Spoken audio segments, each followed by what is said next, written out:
नमस्कार, मैं रेणु रानी शर्मा, अध्यक्ष त्रिवेणी कला संगम जयपुर। यह आप सभी लोगों का इस चैनल में स्वागत करती हूँ।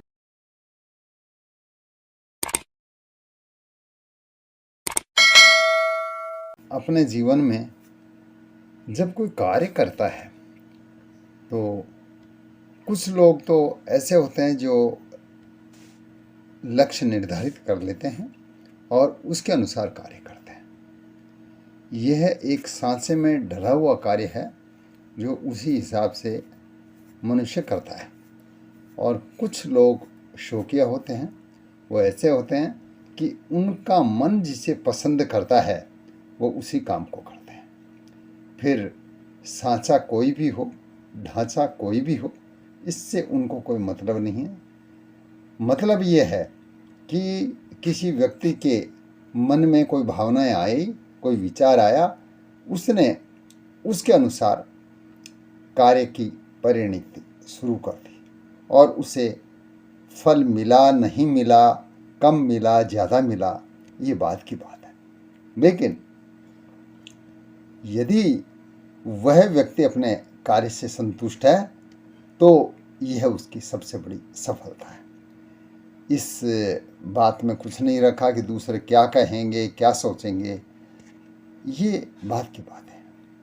और यही बातें मनुष्य को जो डर है, यही वो आगे बढ़ने से रोकता है।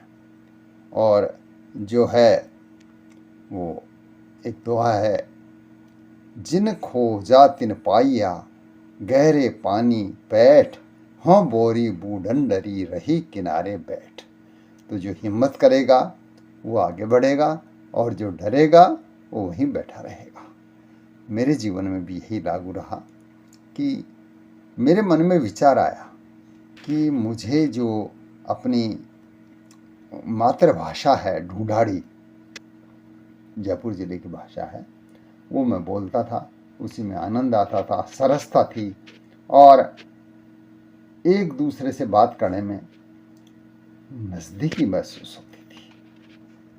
तो मैंने सोचा कि नहीं, मुझे किसी की नकल नहीं करनी, मुझे अपनी भाषा को ही आगे बढ़ाना है। और बढ़ाना क्या, मैं स्वयं उस भाषा को काम में लेता था। भाषा क्या, बोली है, ढूंढाड़ी बोली है।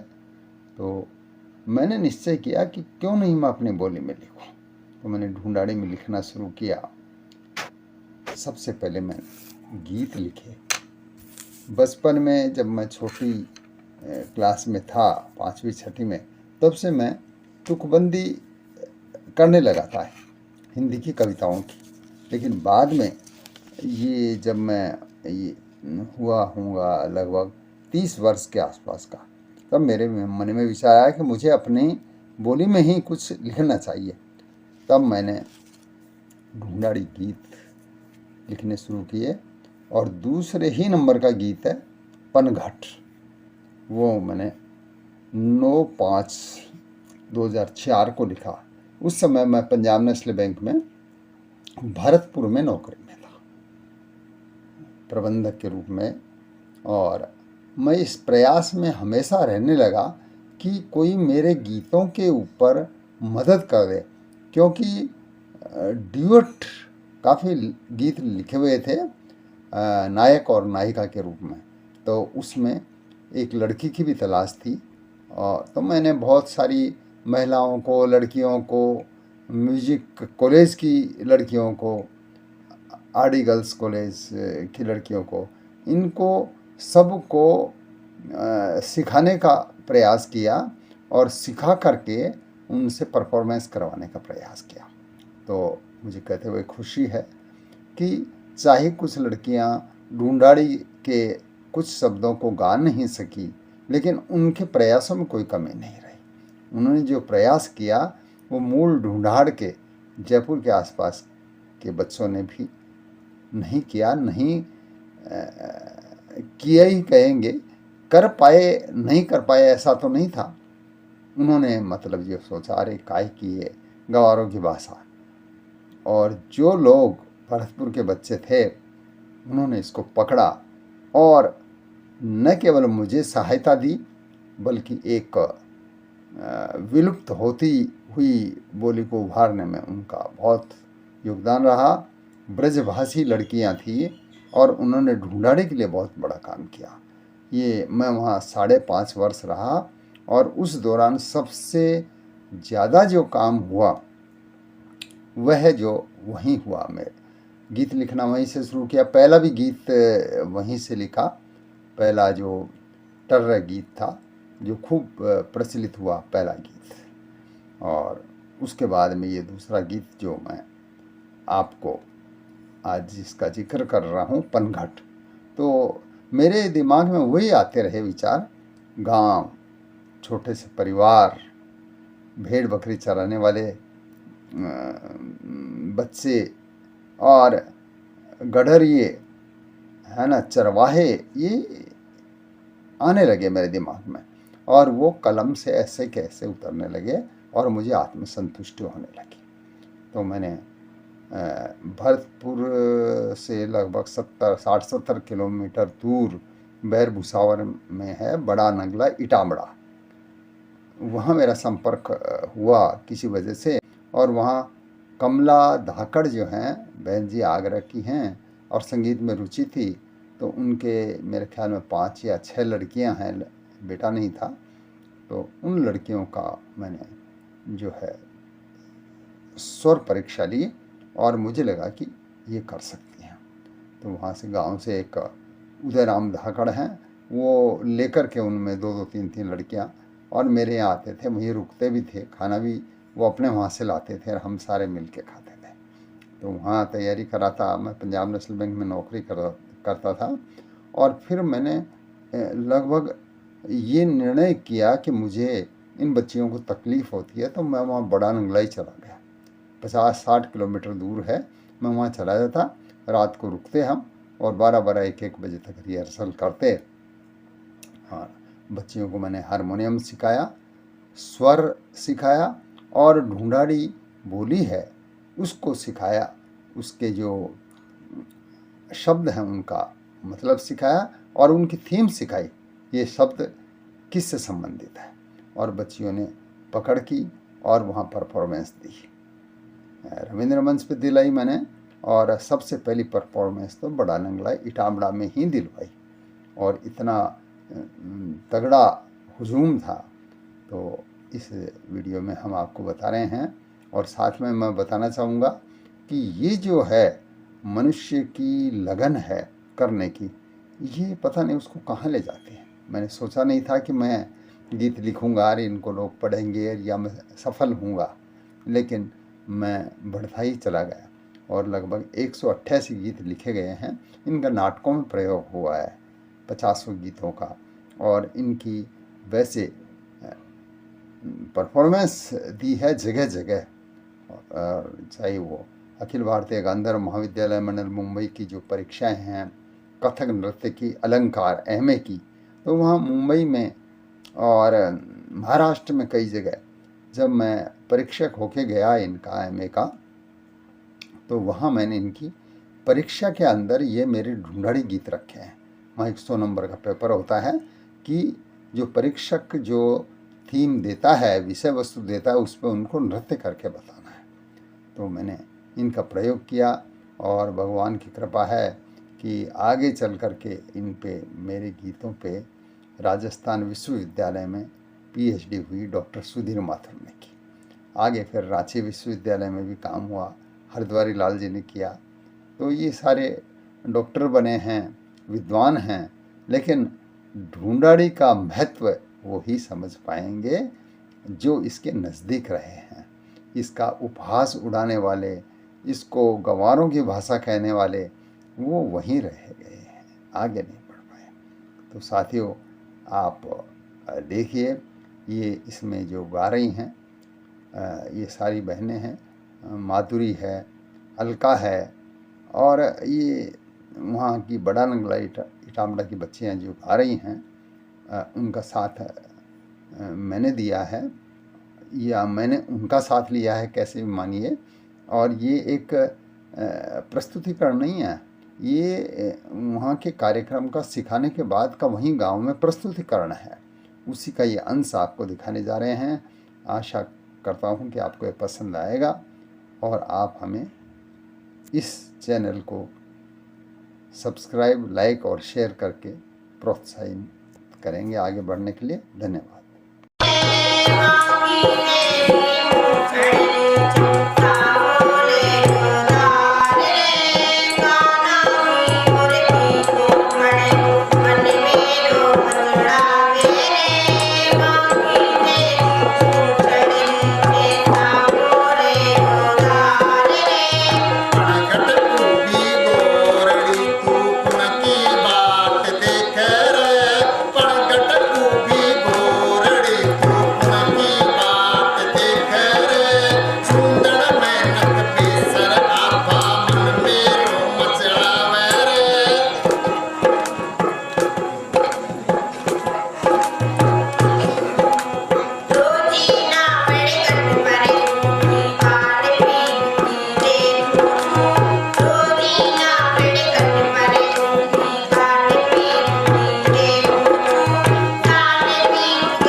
किसी को चोरी चकारी का डर नहीं, लूट पाट का डर नहीं,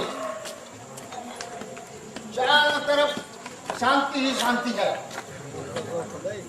बैठे बैठे हाँ बहन दे, आई तेरी समझ में? हाँ हजूर, क्या समझ में आई? आप जिस दिन यहाँ से चले जाएंगे हमें कितना फायदा होगा। हाँ शाबाश। और क्या कहा? मेरे जाने से तेरे को फायदा होगा? नहीं सरकार, नुकसान। हाँ शाबाश। चलो सारे बोलो, आपके चले जाने से हमें बहुत नुकसान होगा। क्या होगा? शाबाश। चलो तुम सब अपना अपना काम करो, मैं भी अपना काम करता हूँ।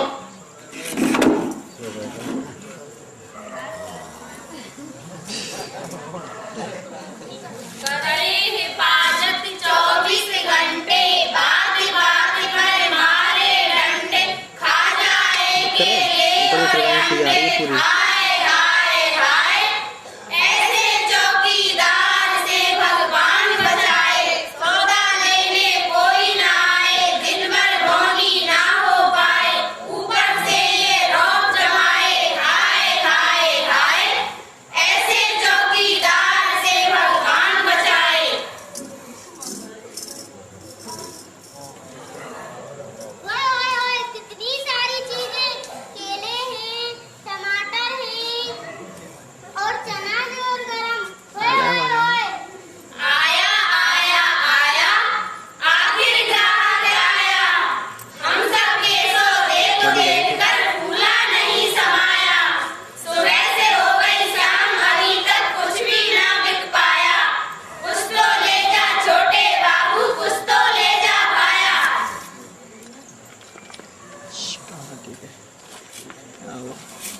दे गरीब को एक रोटी दे दो बाबू। अबे चल भाग, क्यों बाबूजी को परेशान कर रखा है? चल, वो प्यारे बच्चे, केले हैं अच्छे। अमरूद है सस्ते वाले, ले लो बाबू झोले वाले,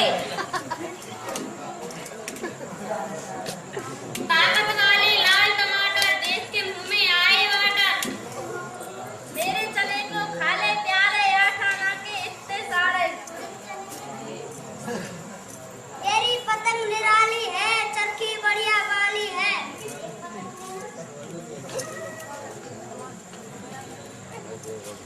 लॉटरी का तू टिकट कटा ले, घर बैठे ही लाख कमा ले। अरे बाबूजी पैसे, पैसे तो मेरे पास है ही नहीं। तो इतना सारा सामान क्यों लिया तूने? भूख लग रही थी इसलिए। भूख लग रही थी इसलिए। अबे निकाल पैसे, ऐसे नहीं मानेगा ये, इसके कान खींचने पड़ेंगे, खाना ले जाना पड़ेगा ससुरे को थाने। अरे वो हवलदार कहाँ गया? अरे वो देखो कैसे घोड़े बेचकर सो रहा है, जब कोई नहीं होता है तो चोर चोर चिल्लाता है, और जब सरेआम टाका कर रहा है तो देखो कैसे सो रहा है। हवलदार साहब, जाओ पहरेदार साहब, हम लुट गए। ये ऐसे नहीं मानेगा, ठहरो।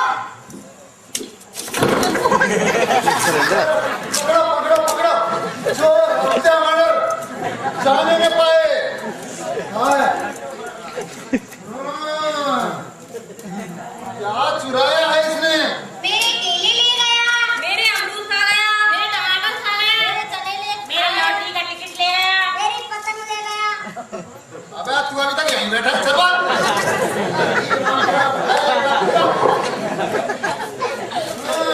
चने खा जाएगा, गाँव में लॉटरी का टिकट ले लेगा, और ये पतंग ले लेगा, मेरे बाप की के जावे, और पैसे नहीं देता। हाँ, पैसे नहीं देता। अरे पैसे तो मैं इसके बाप से भी निकलवा के रहूंगा। ठहरो ठहरो ठहरो, ये तो शायद कमिश्नर साहब का बेटा लगता है, मैंने इसे कमिश्नर साहब के बंगले में खेलते हुए देखा है। विष्णु साहब के बंगले पर खेलते हुए देखा है? अरे वाह वाह वाह, लाइए तो भगवान के चढ़ा दे, अपन बाद में ले चलेंगे घर। अब तू ऐसा कर, कमिश्नर साहब का बंगले पर खेलते हुए देखा है? अरे तभी तो मैं सोचूं, इतना छोटा सा प्यारा सा नन्ना मुन्ना सा बच्चा चोरी कैसे कर सकता है? फिर देखने में भी किसी रईस और ऊंचे खानदान का लगता है, कपड़े लत्ते भी महंगे वाले पहन रखे हैं। बेचारा बच्चा कितना डर गया है। ले ले ले ले ले ले गिल गिल गिल गिल गिल गिल गिल गिल। इन्होंने आपको सताया है, इन्होंने आपकी पिटाई भी की है। चलो ऐसा करो, तुम मेरे स्कूल से पर बैठो मेरा सही चल रहा है। सालों की इनकी अभी खबर नहीं पाती। अकेले बच्चे को बेसहारा समझकर भूलते हो? नहीं सरकार। अंधेर गर्दी मचा रखी है। नहीं सरकार। तुम समझते हो कि तुम्हारी बदमाशियों पर नजर रखने वाला कोई नहीं है? नहीं सरकार। लेकिन कान खोल कर सुन लो, जब तक मैं इस बाजार में हूँ किसी के साथ में नाइंसाफी नहीं होने दूंगा और किसी मासूम पर अत्याचार नहीं होने दूंगा। हमें माफ कर दो, हमसे गलती हो गई सरकार।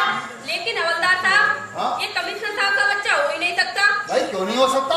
कमिश्नर साहब के पास तो 4-4 मत करे, मत करे। नौकर मत करे, फिर महीने आ गए, मैं आ गई। यही तो कर देगा मैं क्या? कमिश्नर साहब का बेटा होता तो अकेला क्यों घूमता, गाड़ियों में घूमता। वो फेरी वालों का सामान क्यों खाएगा, वो तो बड़े बड़े होटलों में खाएगा।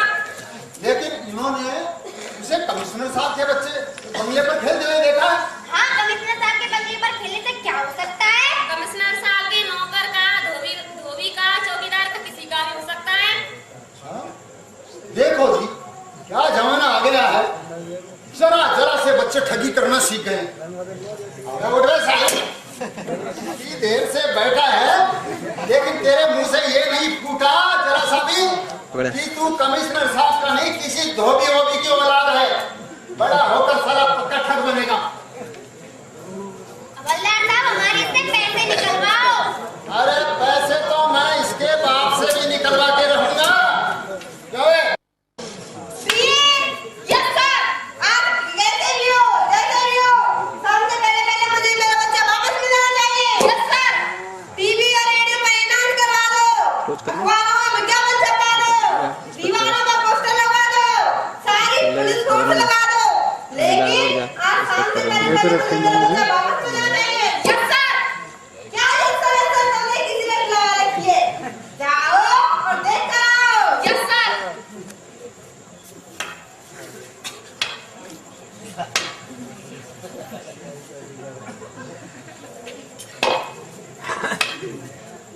सर, एक पुलिस कांस्टेबल एक बच्चे को पीट रहा है।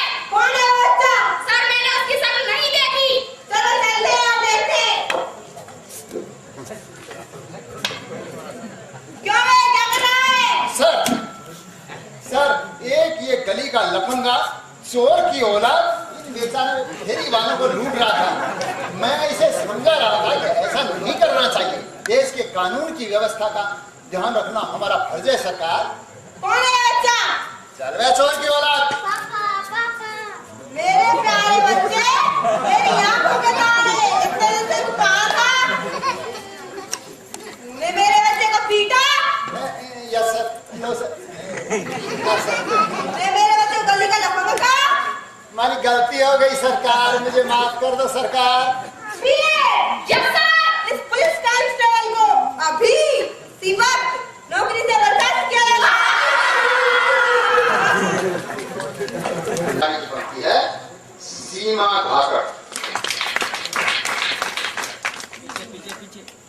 हमारे कमिश्नर कलवा नटी बहुत सारी प्रस्तुतियां देने में माधुरी धाकड़।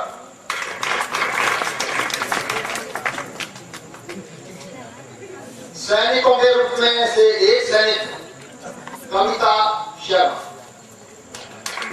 दूसरा सैनिक और चालाकी में नंबर 1 हमारा कलवा ननुआ अनिता धाकड़।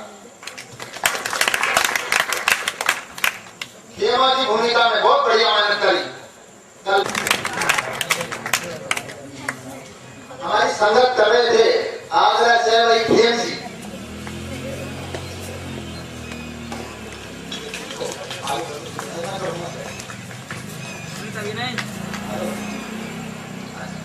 अब हमारे आज की जो विशिष्ट अतिथि भी कह सकते हैं और हमारा सहयोग करेगी श्रीमती संतोष शर्मा। जैसे केवट को ने नाव पार लगाई थी भगवान की, ऐसे ही पार है जो प्रेरणा सेतु है संतोष। साथ दे रहे थे अभिभावक के रूप में श्री हीरालाल जी धाकड़ और बहुत ज्यादा हनुमान की भूमिका में श्री उदयराम जी धाकड़।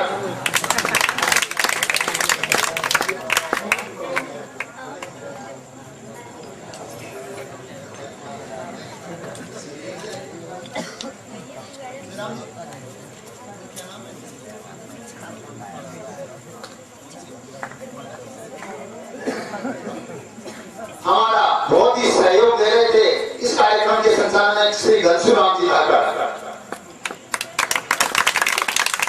और मंच पर आए खटेरा।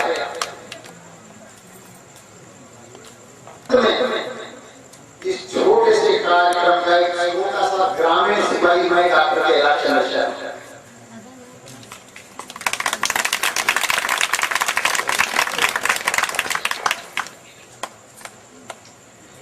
रिंकू फोटो ले ग्राफ ले सेट करा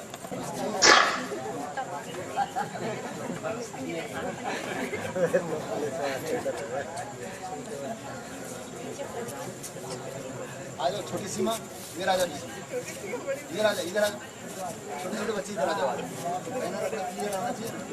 आ जा कविता यहाँ आ जा बीच में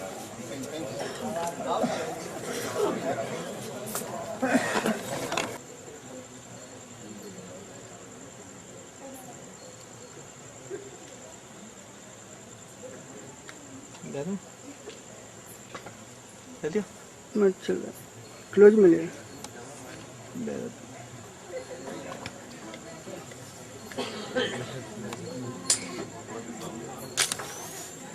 ओके सर।